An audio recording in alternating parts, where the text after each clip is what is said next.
арыстандай айбатты, жолбарыстай қайратты, қырандай күшті, қанатты, мен жастарға сенеміз деп Мағжан Жұмабаев атамыз айтқандай, бүгін жас маманымыз мектебіміздің ағылшын тілі пәнінің мұғалімі Сәкенова Әмир Алмасқызымен ғылыми жобаның жасалуы мен рәсімделуіне тоқталып өтеміз. Ғылыми жобада бетпарақ мазмұны, кіріспе, теориялық бөлімі, зерттеу бөлімі, қорытынды және пайдаланылған әдебиеттер тізімінен тұрады. Ғылыми жобаға келесі құжаттамалар қоса тіркеледі. Аннотация, қазақ, орыс және ағылшын тілдерінде. Ғылыми жетекшінің жұмыс туралы пікірі оның қолымен расталады.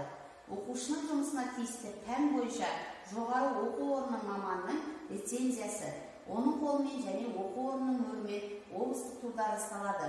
Зерттеу күнделігі қоса жүреді. Ғылыми жоба тақырыптарын таңдау ережесі. Тақырып оқушыларға қызықты болу керек, оларды тартатындай болу керек. Тақырып орындалатын, шешімі зерттеуге, қатысушыларға пайдасы тиетіндей болу керек. Оқушылардың қызығушылығын ескере отырып, жетекші өзі жақсы білетін тақырып аясын таңдау керек. Тақырып шынайы болу керек. Онда жаңа дүниелер, күтпеген жинағы, жаңалық, ерекшелік элементтері болу керек. Тақырып жұмыс ұзаққа созылмау керек, тез орындалатын болу керек. Тақырыпты бәрі түсінетіндей болу керек. Әрине тақырып оқушылардың жас ерекшеліктеріне сәйкес келу керек. Тілегі мен мүмкіндігінің ұштасуы, тақырып таңдар кезде жоғарыда аталғандардың басқа келесі ұсынымдар ескеру керек. Алдыңғы жылдарда ғылыми жұмыстар тақырыптармен танысу, яғни бұрын соңды басқа бір адамдардың қорғап кеткен ғылыми жобалары, яғни ол алынбайды. Бұрын жазған жұмыс тақырыптарын қайталамау, тақырыптың шынайылығын ескере отырып, зерттеу тақырыбын таңдау. Тақырыпты нақты бір объект аясында шектеу керек. Таңдалған тақырып өз секциясының отырысында, немесе жетекшінің, немесе әдіс бірлестік отырысында қаралып, яғни ол бекітілу керек. Зерттеу жұмысын жүргізу. Зерттеу мәселелерін теориялық талдау.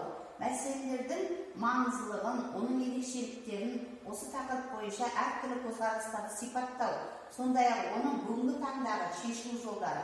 Осының барлық зерттеу бөлімінің бірінші теориялық мазмұнын ашады. Екінші әрине ол практикалық бөлім. Практикалық бөлімде эксперименталды зерттеу мәселелері мәнісін түсіндіретін, немесе оны шешуге мүмкіндік беретін ғылыми әдістерді пайдалану болады. Апа, енді ғылыми жобаның рәсімделуі және мәтіннің рәсімделуі қандай болады? Енді саған мен ғылыми жобаның рәсімделуіне тоқталып кетейін, жазып ал дәптеріңе. Мәтін компьютерде терілу керек. Әріпі Times New Roman кезекпен 14-ші шрифтпен жазылады. Арнайы абзац болу керек. Жолақ арақашықтығы бір қатарлы болады. Әрине кіріспе, әр жаңа тарау, қорытынды, әдебиеттер тізімі және қосымша жаңа беттен басталады. Әрине рәсімделуінде сен міндетті түрде сызық көлемдерін есігіне сақтауың керек. Сол жағы 2,5 см, оң жағында 1 см, жоғары мен төменгі жағы 2 см болады.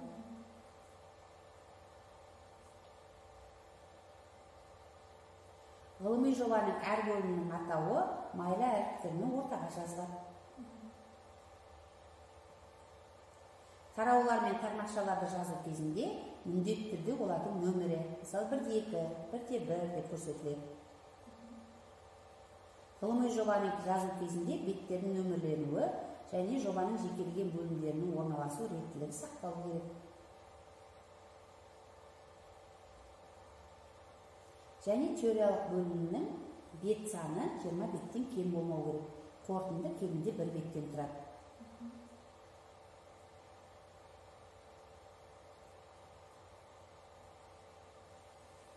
Енді апай осы ғылыми жобаның үлгісін маған көрсете аласыз ба?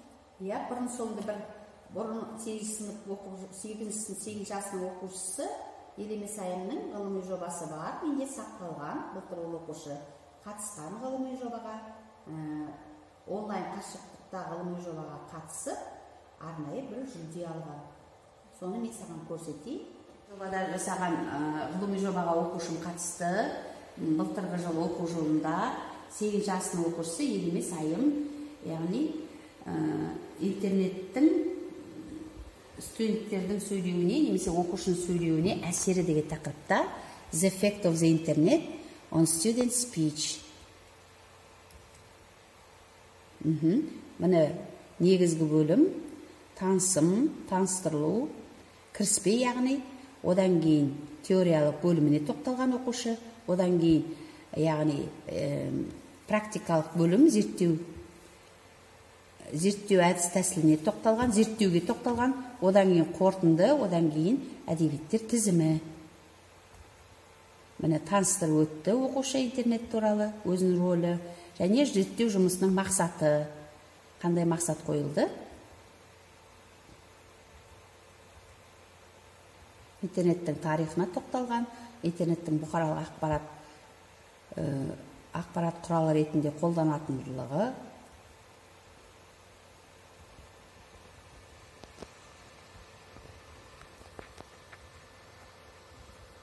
яғни одан кейін жаңағы зерттеулері, әлемдік интернеттің зерттелу қандай шамада, және оқушылардан жаңағы қандай неше сағат интернетте отыратындығы, 3-тен 5 сағатқа дейін, 6-тан 12 сағатқа дейін, 2 сағатқа дейін жаңа зерттеу оқушыларға, сыныптастарына зерттеу жұмыс жасады, зерттеу жұмысын.